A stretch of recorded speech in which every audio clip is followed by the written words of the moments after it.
Dnes sa často hovorí, že žijeme v tzv. Postpravdivej dobe. Kedysi sme verili, že internet vytvorí akúsi utópiu zdieľaného poznania.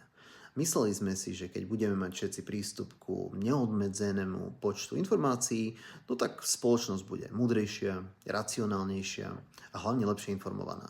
No vidíme, že sa tak nestalo. Nekonečné množstvo informácií z nás vôbec neurobilo múdrejších. Skôr nám umožnilo vytvárať si vlastné, prispôsobené verzie reality. Sociálne siete totiž nikdy neboli pôvodne navrhnuté na to, aby nás mali informovať. Oni boli navrhnuté na to, aby nás mali pohltiť a udržať čo najdlhšie. Pretože algoritmy sa veľmi rýchlo naučili jednu vec. Komplexné a nuancované fakty sú pre ľudí často nudné. No ale hnev a pobúrenie sú extrémne návykové.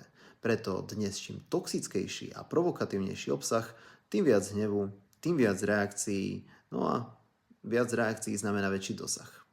A keď má každý človek vlastný algoritmus, ktorý mu neustále podsúva tie jeho vlastné fakty v úvodzovkách, no tak diskusia sa stáva čoraz ťažšou, pretože rozhovory potom nie sú vôbec výmenou myšlienok.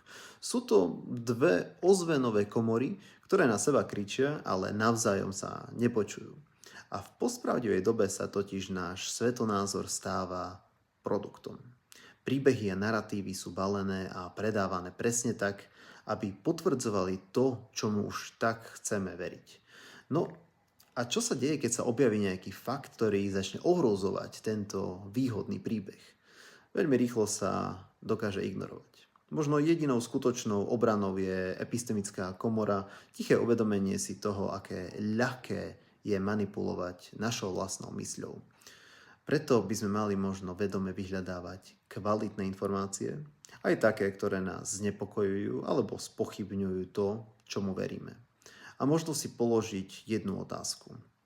Dokáže dnes spoločnosť ešte niekedy sa vlastne vrátiť ku spoločnému základu objektívnej reality, alebo je toto rozštiepenie, ktoré nastalo medzi nami, už trvalé?